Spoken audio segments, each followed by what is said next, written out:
He's in uni Melbourne now. He's doing his masters. He's not taking the trip up here. That's what I'm saying. Do you want a glass of water?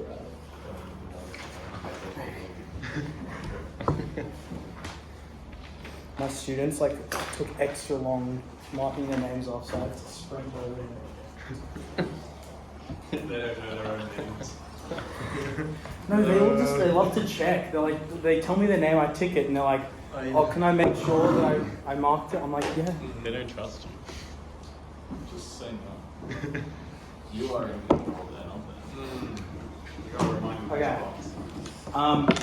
So I'm going to be talking about category theory. I've been told that this will be one of maybe 2 prerequisites to Declan's talk last week. So I'm going to start by defining what a category is. Sorry, they're usually a lot. I did that earlier. So a category, and use curly C.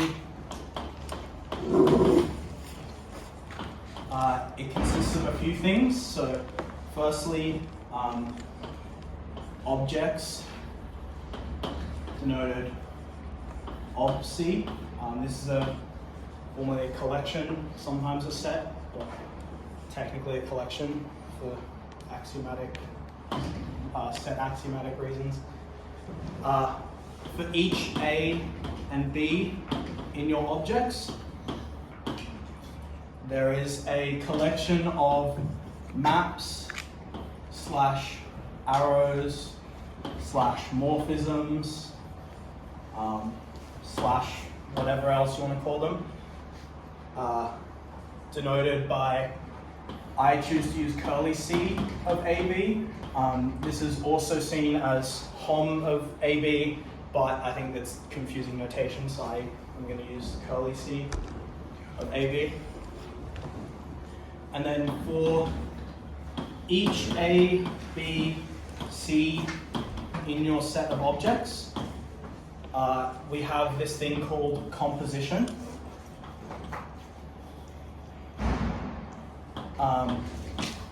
Which takes, it's a map from curly C of, make sure I get this right, B, C cross curly C of A, B.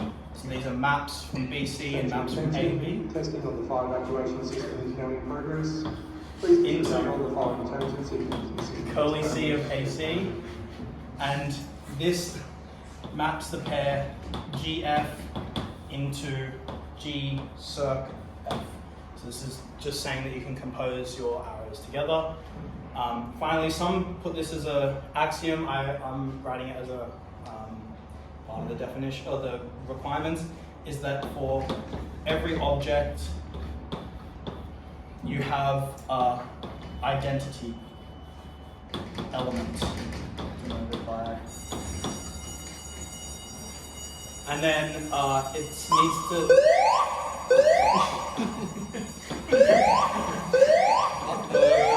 They didn't like that. They obviously don't like category. Test Okay. Test only, no new approaches, test only. Okay, so it needs to satisfy associativity, which is to say that H circ G circ F equals H circ G circ F, where these are the appropriate maps into each other. So like from the correct object to object, and the identity laws, and this is just saying that for a function going from A to B, that the identity composed with F equals the identity, I hope so. F composed with the identity, where this one's being. Okay, so that is our definition of a category.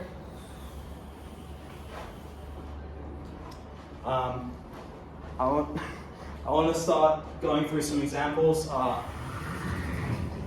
lot of you have probably seen a lot of these before, so I'll try and go through them quickly. But talk about the category, the objects, and the maps. And I'll quickly talk about what composition and the identities are, but they're mostly obvious. So we have the category set, which consists of sets, and the maps are functions. And obviously compositions, function composition, identities, the identity map. We have the object group consisting of, you guessed it, groups, and the maps are homomorphisms. We have ring consisting of rings, and once again, maps are homomorphisms. We have the space of K vector spaces. So this is K vector spaces, and the maps are K linear maps.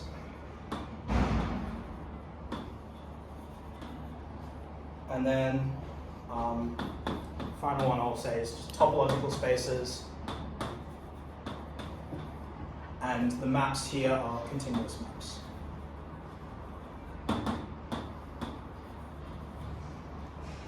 Okay, so it's here they're all standard categories. I'll mention in a second that you have some weird examples, but I want to quickly talk about what an isomorphism in a category is. So an isomorphism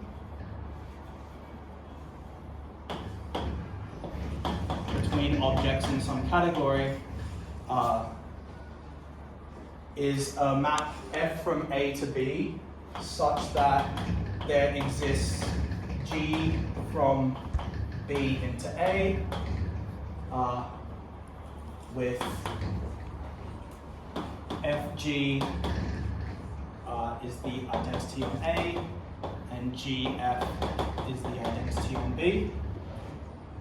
Yep.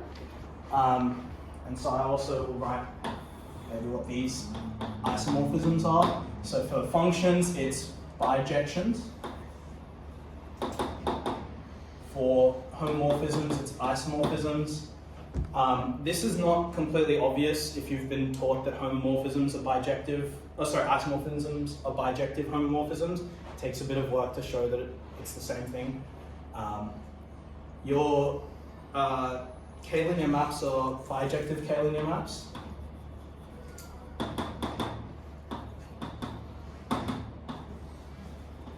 And continuous maps, does anyone have an idea of what the isomorphisms here will be?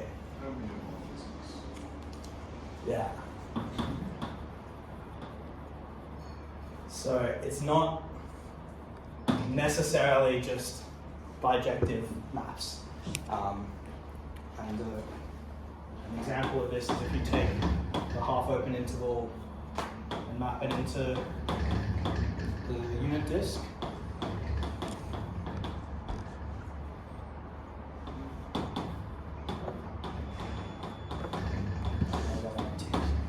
Then that's a bijective continuous map and not a homeomorphism, and you can check from this definition that it's not an isomorphism. Okay, so yeah, just because all these things look like the objects look like sets and with more structure, and the maps look like functions with more structure, it doesn't necessarily mean that that's the case. So we have some weird examples. Firstly, we can write a category with just dots and arrows. So for a few examples, there's the empty category, which consists of no objects and no maps.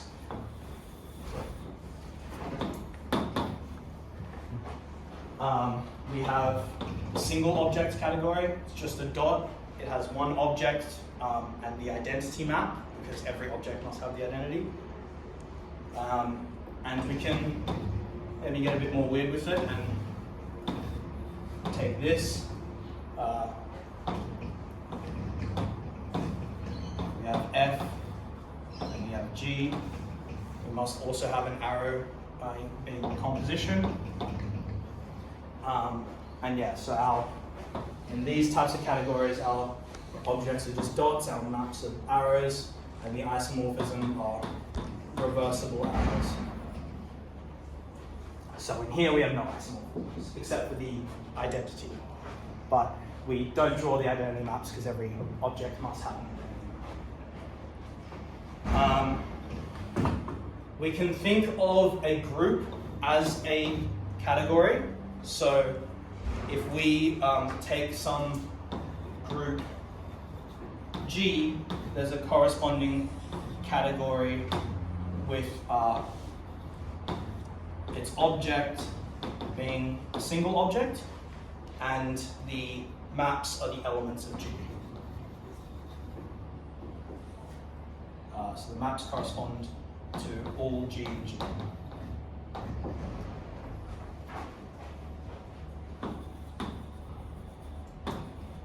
So the object is just a single arbitrary object. Your maps are all G in G, and because we're working over a group, all these arrows or maps are invertible, so everything is an isomorphism here. So this just looks something like well, this is like G1, G2, G3, so on. But note, I didn't need to say that anything about the arrows being reversible here, so we also can take a monoid, which just drops the assertion that every map is every element's invertible, and then we get a new single object category, and these are invertible M. So those where the inverse exists. Okay, I think that's all I wanted to talk about for those ones. So the final ones I want to talk about, which are maybe more useful or more apparent in what we're talking about.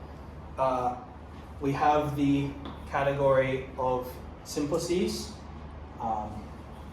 So you can think about this as these subsets of n. And the maps are non-decreasing maps.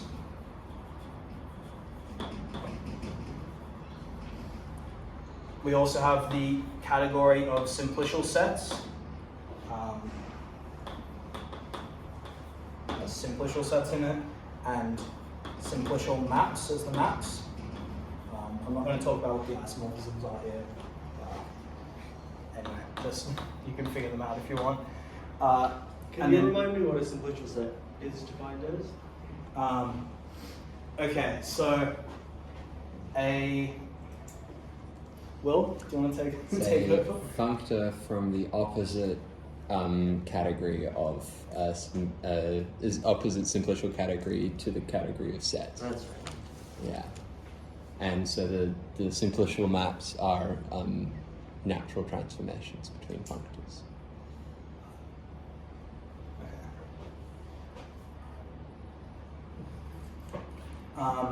So this is top H, and these are topological spaces. But instead of taking continuous maps, we're going to take homology classes.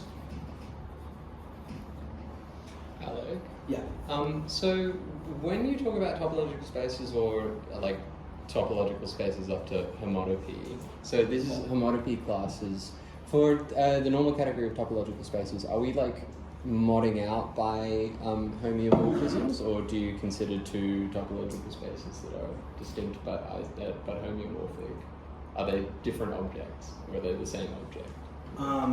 They're different objects, yeah. I think it doesn't matter because they'll be equivalent categories, is that right? Or No, I don't think these are. It'd be the skeleton, right? If you only pick one thing in each isomorphism class. Yeah. No, but these are not equivalent categories, I believe. as in like, yeah, what I meant to say was they would be equivalent categories if you had lots of objects representing the same topological space up to homotopy versus you just had one. Yeah. Like is a disk I'm not sure with if that's true, radius but that's what I 1 meant to the say. same object as a disk with radius 2? Yeah. I don't. Okay, probably doesn't matter. No. I mean, it's complicated because for each isomorphism class of objects, you need to pick an object, and then it starts to get complicated. So with maps between those objects. But So I think it is equivalent, but it's you don't really want to work with that space. Okay. You want to think of two different objects as being different objects. Okay. So for this category, we're just saying two morphisms are the same if they can be homotopically. No, we're saying the morphisms are. Oh, sorry. Yeah, the morphisms are homotopy classes. So you're. So it's not just homotopies, but also equivalence classes. Yeah. Okay. So, as someone already mentioned, we have a notion of the opposite or dual category. And this is defined by reversing arrows. So this is denoted as C-op. Formally, the objects of C-op equal the objects of C, and curly C op of B A is curly C of A. So this is just formally defining what reversing arrows means. We also have a notion of a product category.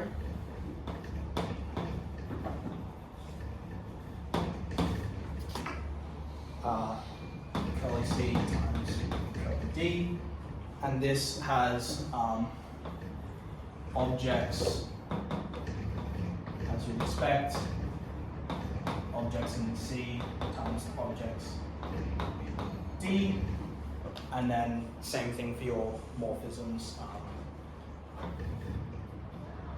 Curly C, curly A,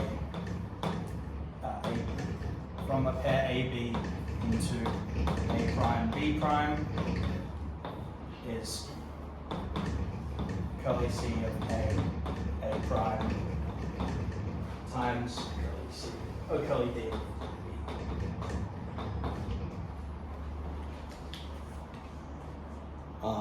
And you can check these categories. You've got to define what composition and the identity is, but it's a pretty natural choice for both. Okay. So we have the notion of categories. We want to talk about.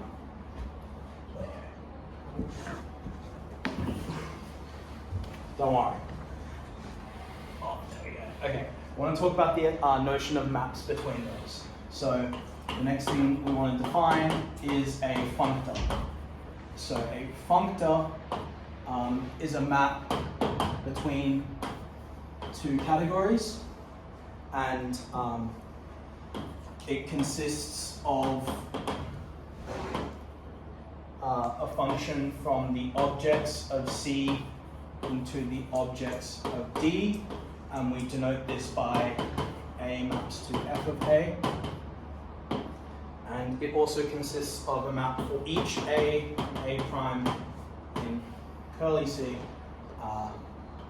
C of A prime maps into D of F of A prime, where once again we denote this map goes to F of F.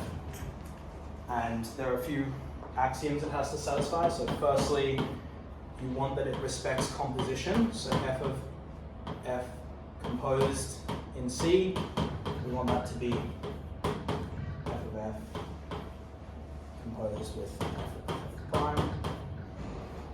And then you want it to respect identities as well. So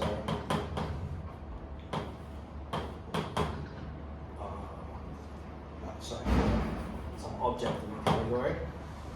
The identity map on it should map to identity. So this is the F definition of a functor.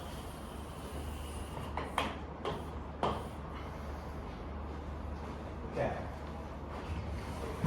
I'll go through some examples of functors now. Again, apologies if you've seen them already.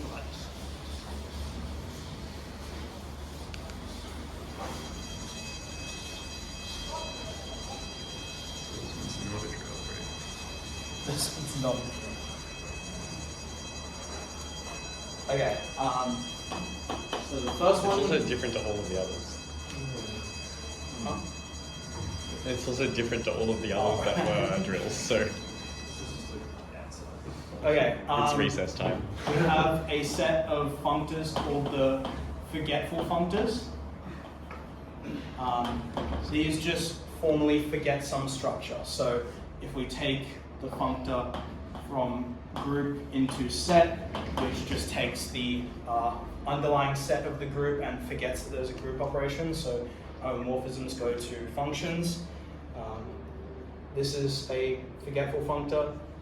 You have the same for like all the other things with structure. You can also, you don't have to forget all the structure. So we can take ring into AB, which is the set of abelian groups. The category of abelian groups.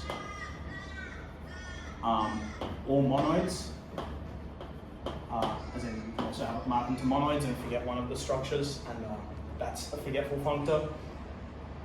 You can also have it be forgetful in this sense, where I'm mapping, this is like an inclusion functor where I'm, inclusion functor where I'm mapping abelian groups into group, and everything gets sent to itself, so it gets sent to the abelian group here, abelian group here, but it's just forgetting the abelian group category. So those are called forgetful functors, and they're forgetful in different senses, but they're all called the same thing. We have free functors. So you know what the free group is.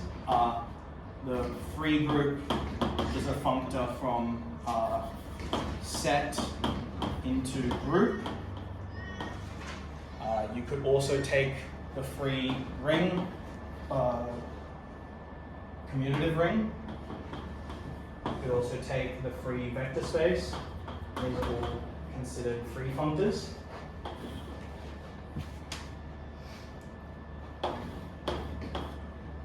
First homotopy is a functor from pointed topological spaces. So these are just the same as our category top, but with some base point identified. And this maps into group. For homology is a functor. So for all natural numbers,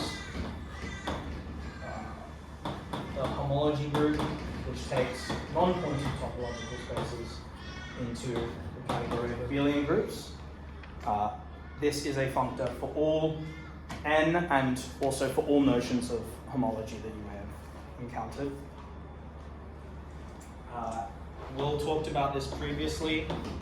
The geometric realization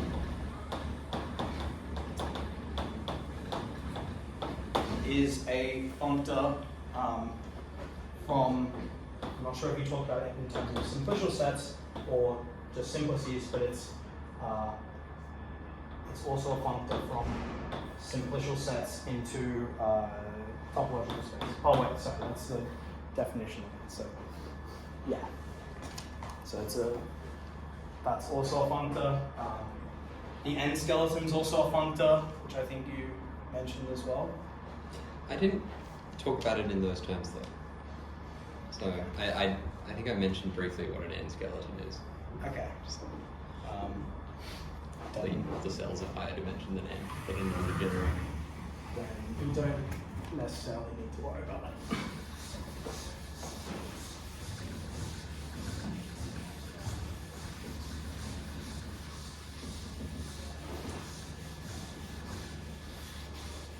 And then a few more examples that sort of serve as definitions as well. So I'm up to 6. A contravariant functor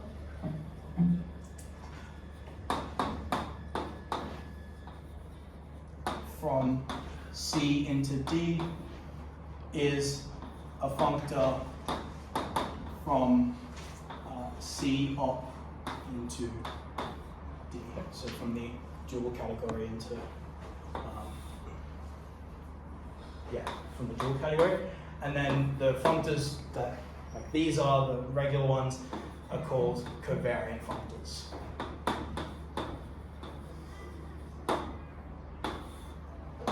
That's just some regular functor from C to D. And a special type of these is called a pre-sheaf, which I'm not going to go into too much detail today, but maybe next week.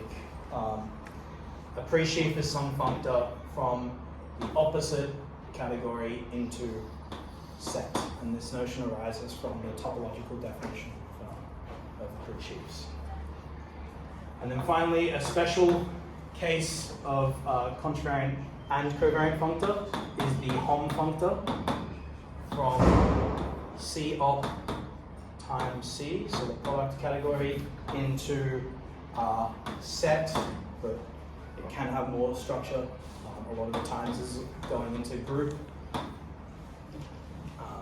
And this is contravariant in the first argument, covariant in the second argument. So like for vector spaces, if you take Hom this, this is a contravariant functor, but Hom of W, that is a covariant functor. Okay.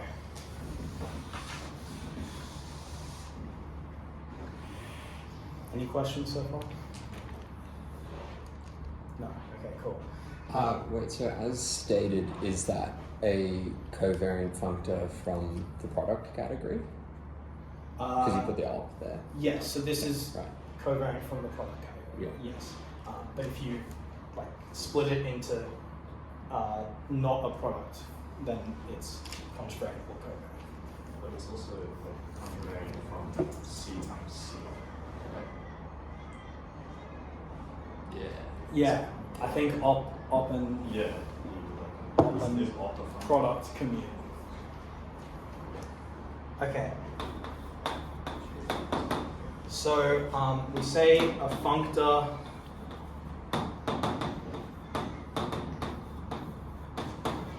is faithful or respectively full if the map which sends the map of homomorphisms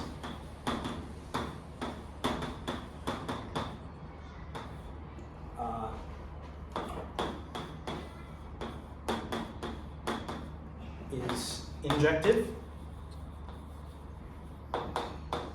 or respectively surjective. Note that this is not the same as injectivity and surjectivity. Like if your objects are distinct in here, it's not necessary. Oh, sorry. If you have two distinct maps in your category C, it's not saying that they can't be equal in D after being mapped by the functor. So it's a slightly different notion, but it's the appropriate one for categories.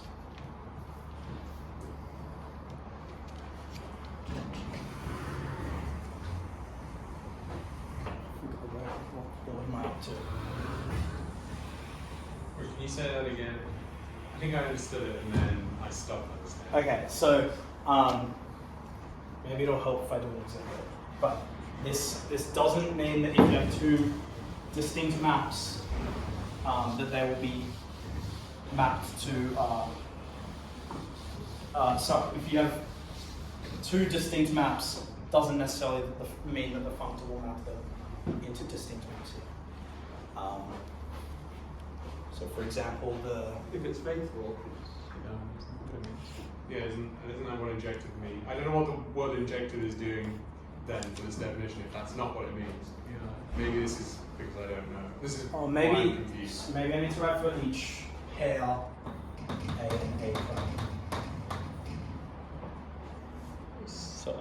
So like the okay, like for example, the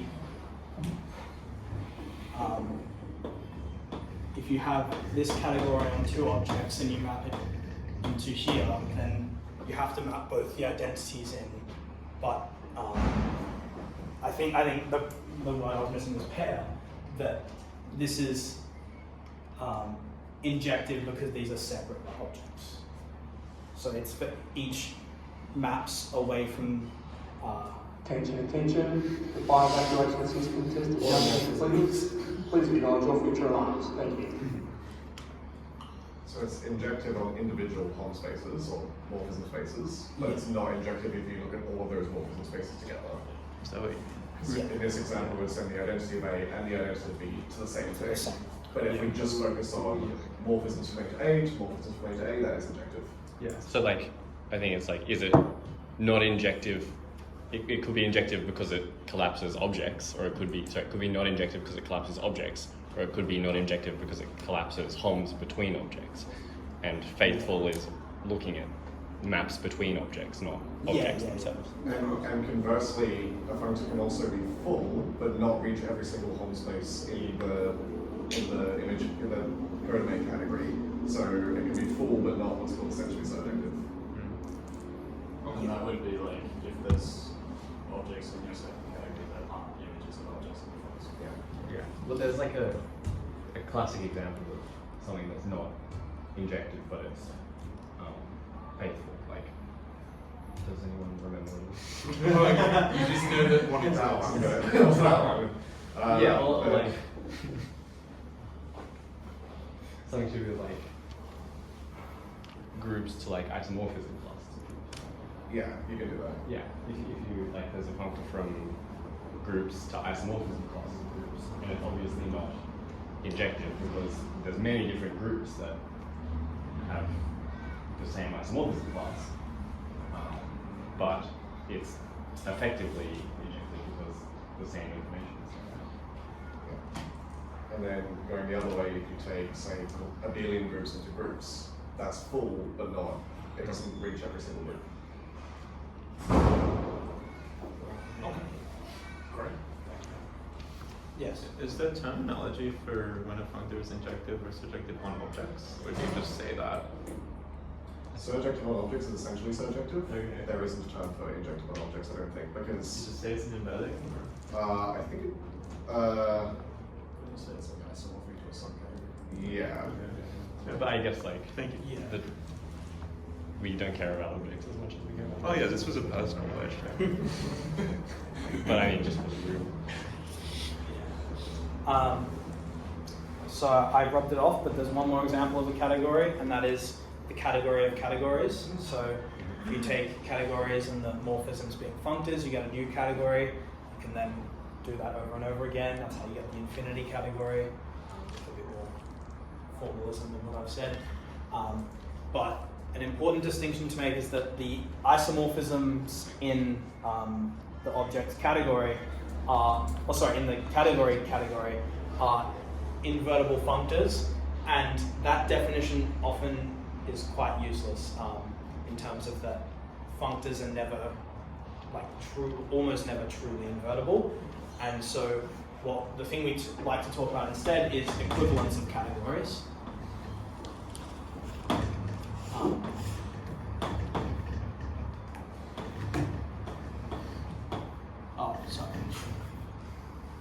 Equivalence is the same as saying if there's some functor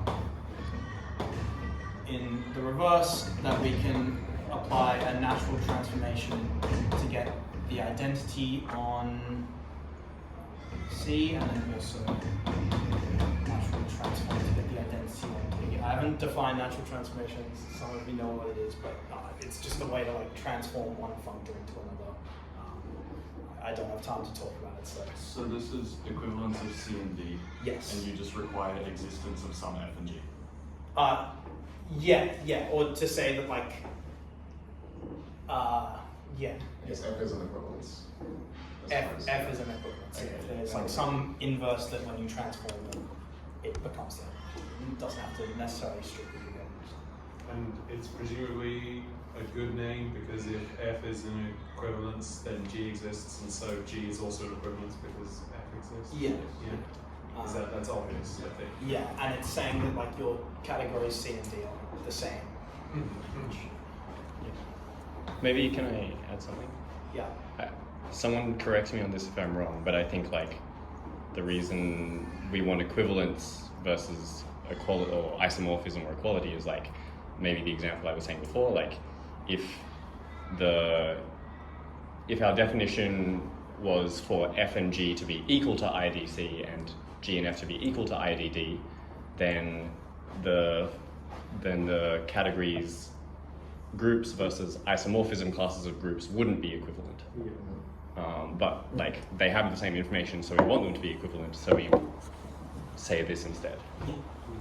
Another thing is this example that at the top left is also equivalence, setting the category of just two objects and no other morphisms to just one object with no other morphisms. That is also equivalence, because it's essentially saying A and B are isomorphic and we can consider them the same. Yeah. I mean, I guess maybe this is more obvious if we had the full definition, which is not a criticism. You have to fill the time how you fill it. Wait, is that equivalent? Because A and B are not isomorphic. There's no. Okay, that one is. Yeah, it's not. Okay, I'll remember that then. If you had isomorphisms between A and B. Yes. Yes, I see. Yeah. Nice. No, it's So maybe you didn't say this also for a good reason, but this congruence symbol you didn't define the same already? no. So Okay. it's like a. Means that they're like. There's some like commutative diagram that it has Yeah. to satisfy. It's the sensible thing, right? Yeah. Okay. Yeah. Well, that's always true in category theory, I think. Yeah. Okay. All right. Okay, so this is a theorem I'll state without proof that this is. Wait, so sorry to interrupt. What's the diagram? I was thinking that symbol, congruent symbol, just meant that they're. It's basically that if you have F mapping from C to D here, and then I think it's that way. If you take some object in here and map it down to the object in here, it's the same as if you F of A, map it down to, so this is called a natural transformation, and you have one on the left side and one on the right side, and you want to make this diagram commute. Right. So natural. Define a map this way. And in this instance, the left-hand map is just the identity map? No, it might not necessarily be the other one. So that it is, you're defining it on each object, right? I mean, an example is this thing where we have A and B going to A, because like F would send both of them to A, and then G would send A to just A. And so if we look at the image of B under those two things, B would go to A and then back to A, and that's obviously not an equality, B and A are the same object, but they are isomorphic. Yeah. So, Like you can, it's saying like you can map back to B and then apply the map back to A and then apply the isomorphism to get back to B. So it's like you have to do it for each object that you can.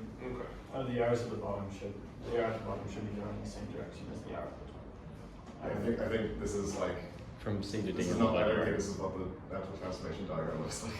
Yeah, it's because there's extra constraints on. Yeah, it's just something like this. I'll erase, but it's something like that that makes things work. Okay, so this functor is an equivalence if and only if F is fully faithful.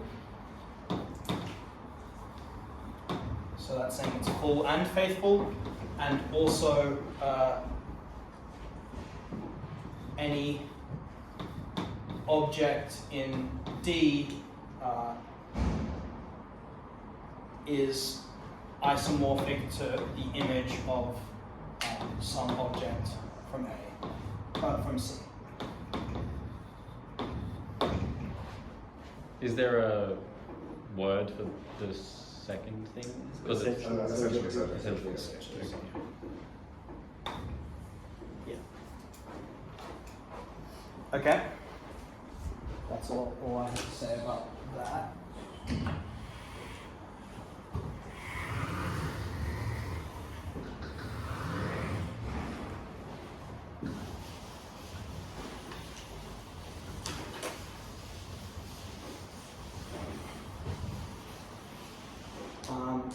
Okay, I want to define a subcategory.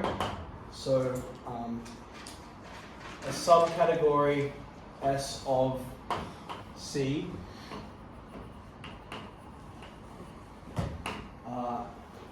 has objects of S being a subclass of objects of C.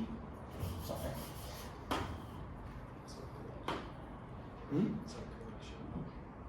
Subclass. We're So you've defining. written sub-collection. Oh.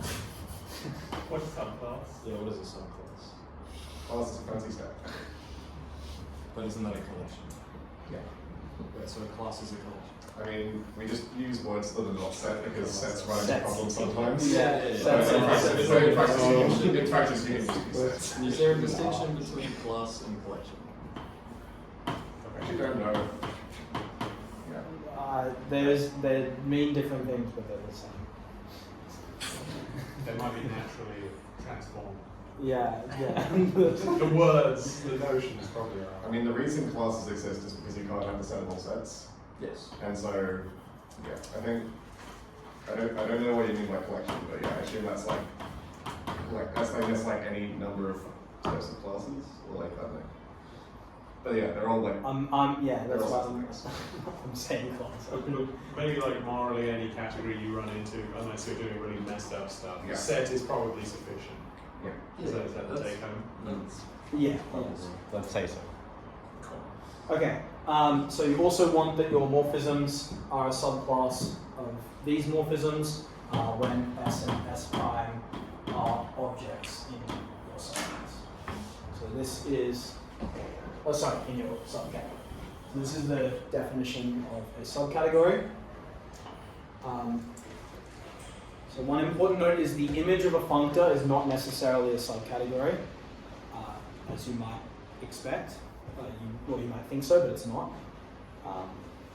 If you want, I can write an example, but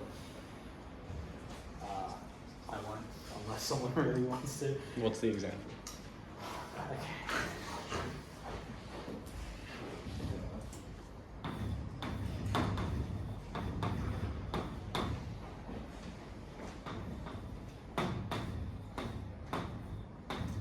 So this is my category, and I will map it to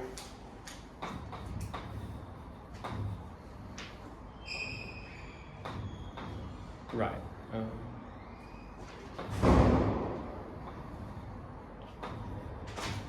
and I want to send F to P and G to Q, but their composition is not in the image, so it's not a subcategory. Why isn't the composition in the first place? because there is no Because they're separate objects. it's a B prime. B prime is, yeah. Yeah, okay. sorry. No, that's alright. I did see it was B prime, I just didn't understand that meant they were different. Yeah. For some stupid reason. So what's the point of subcategories? Image of functors. Yeah. Image of functors, sure. Yeah. Because subcategories like Image of functor satisfies me. Well, no, because we're saying image of it's functor an is image. not a subcategory. Yeah, so we're saying Oh. images of functors are not sufficient to capture the this Yeah. notion that we care about. Yeah. No, I wasn't listening. Right? So you this- convinced me. Otherwise, Yeah. this definition would just be a subcategory is an image of a functor, but Yeah. this example shows Yeah. that that's not a good It's definition. not good enough. Yeah. Yeah. You know, like take the image of a functor and then add in all compositions somehow. Yeah. Yeah. We'd have to look at like the pre-image and add those compositions. Okay, and we say a full subcategory is one such that the morphisms equal the morphisms in the original category. These are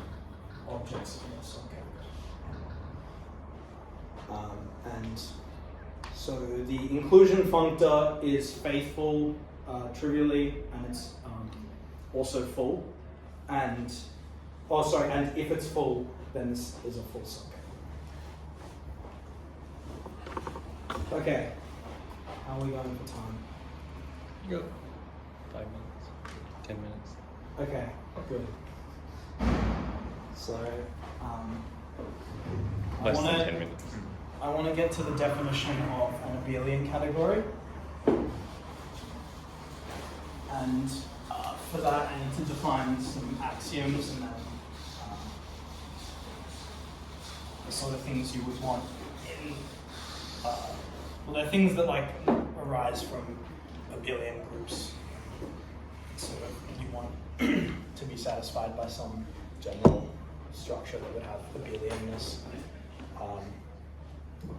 So the first axiom is that any of your morphisms is an abelian group.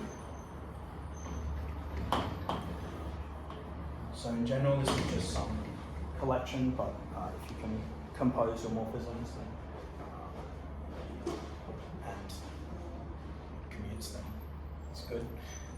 Secondly, which you need there exists a zero object, and that is one such that this is the trivial group. So you want some object such that the morphism is the trivial group. Maybe I should write.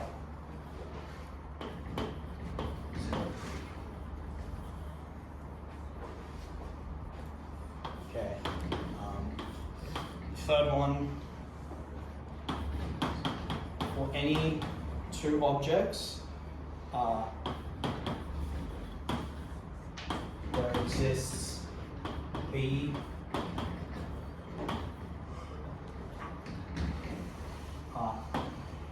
and morphisms such that so this is defining what the morphisms are, and the object B, we want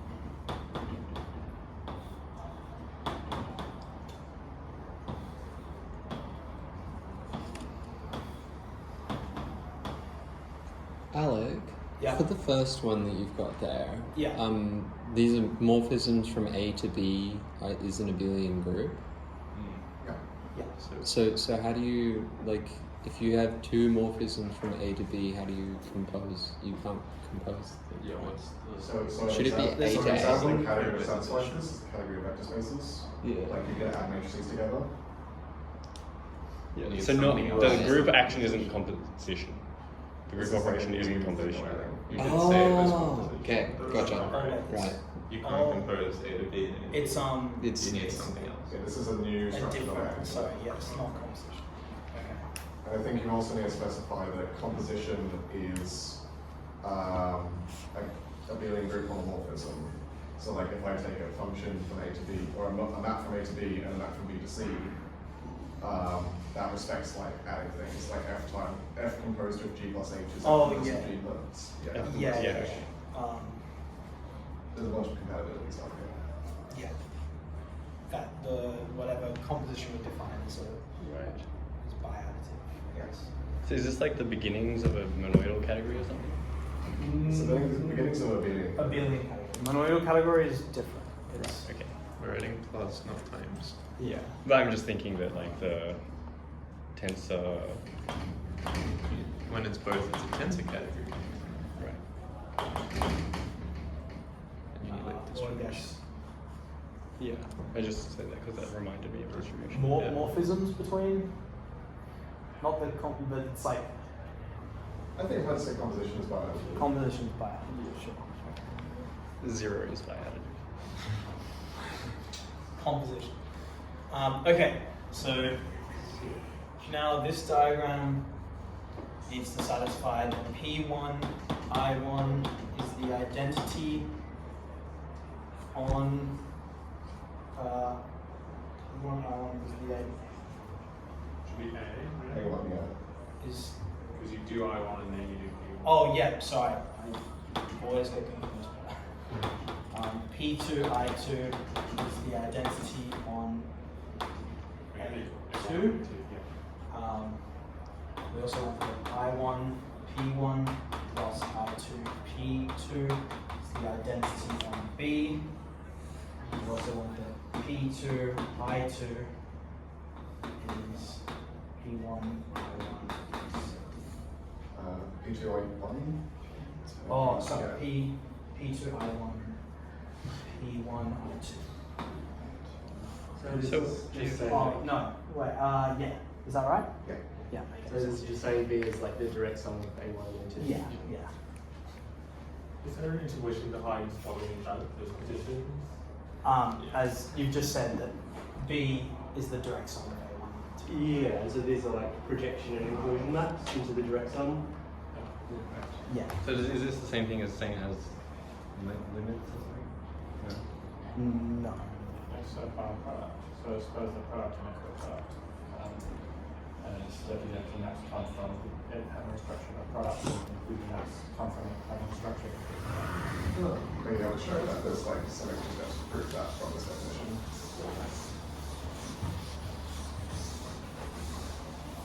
Right. So this is an example of a limit that doesn't have all. Sorry. This is an example of a limit that doesn't have all limits. Is that Yeah. right? Yeah. Okay, now assuming the first and the second, and taking some morphism from A to B, we can define the kernel of F as a pair K, K and K, where K is an object in C, and K is a map from K into A. Such that this diagram, this is the zero map, and then this is F, K is that map there, such that this diagram commutes, and also you want this to be a universal property. So I can say what that means. That means you have some other K prime, and another K prime here, and this zero map again. You want there to uniquely exist a U such that U, K, or the composition of these two is K prime. So that's the kernel, and then the co-kernel of F is a pair Q and Q, where Q is assigned from B to Q.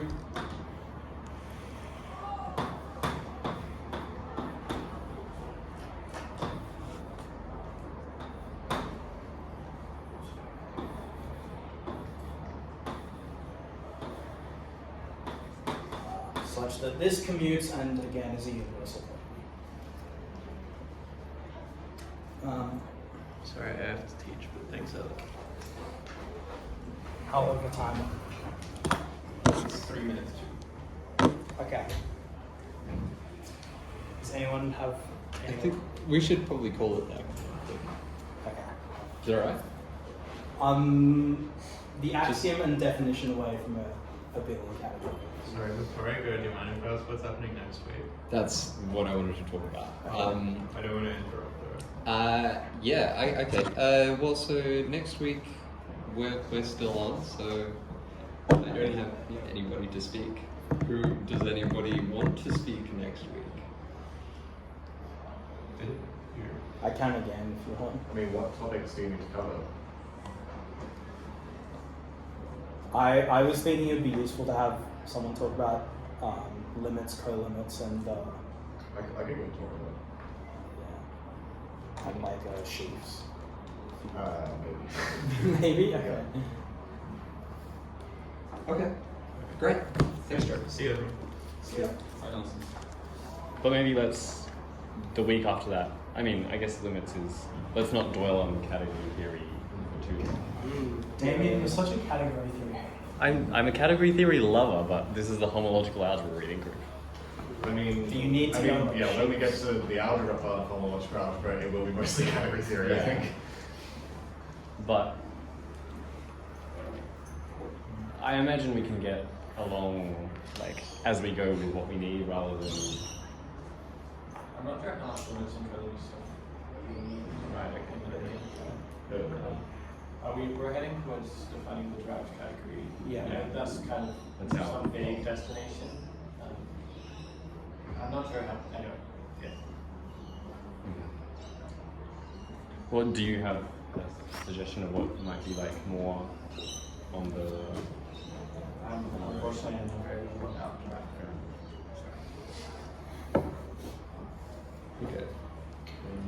Let's roll with that, and then if anybody has any specific thoughts, then share these with an email. And yeah, sure. Thank you, Alec. Lovely talk. Let's thank you.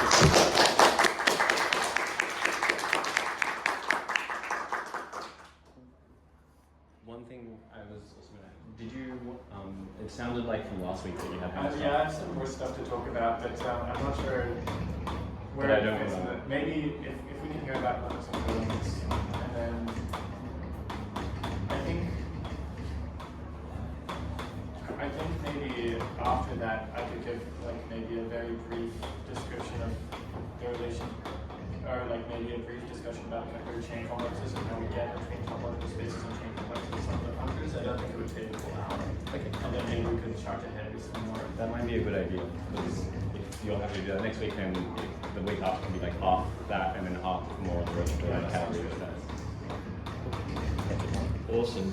Thanks, guys. Thanks again, Alex. Getting ready for 3 weeks from now. Right there and there. Beautiful. So that's your fourth axiom, and it's abelian and it's satisfied. Oh, nice. Could you explain that to me? Whilst we're back? Oh, I felt a little far. Does anyone actually ever need to know this axiom? Yeah, what if you want to use like the snake I one? never used it again. What if you want to use a short 5 one I and mean, you don't know? you don't need to use it. It's just this. If you have this, you get like if you have the abelian category structure, you get like all the nice level numbers. Yeah. I mean, it basically tells you how images. Huh? It basically tells you a category has images. Yeah, the co-kernel's the quotient of the image, right? Also, all your isomorphism theories are allowed, Yeah. right? Once you have this. Yeah. Oh yeah, no, like an abelian category is really useful, but Yeah, you don't but the really axiom- Oh, you don't need to know what. No. This is just saying you have Yeah. images. Yeah. What does it mean for a category to have images? I mean, I can also talk about. I can talk more about this next week. It's like the image of any morphism Yeah, I can talk more about Is this an next week object as in well. itself. Yeah. is an objective category. Yeah. Like it's Right. So it has like embeddings. Also, you can realize every abelian category is R modules. There's a subcategory of R modules. Which is nice. Yeah. It's the Mitchell embedding theorem. Fried-Mitchell embedding theorem. Is the and the inclusion function for the categories of R modules is the exact function as well. So it's very powerful to be in a theorem. I've seen a different definition of like the zero object, Yeah. which is like both initial and final, right? How is this? We need more than this, I think. We need more. I think you also need any morphism to 0 is 0, and any morphism from 0 is 0. I think that's the definition. Yeah. Right, there's only one more. There's exactly one morphism. Because if we want to construct like a zero map here, we need to kind of factor through the zero object. So map via the unique map from K to the zero object, and then from the unique map from the zero object. And it's Yeah. so what? Sorry. So you need this and Yeah, you need to just be exactly one map from 0 to B and one map from B to 0 for all objects. Yeah. Okay. now we go. No.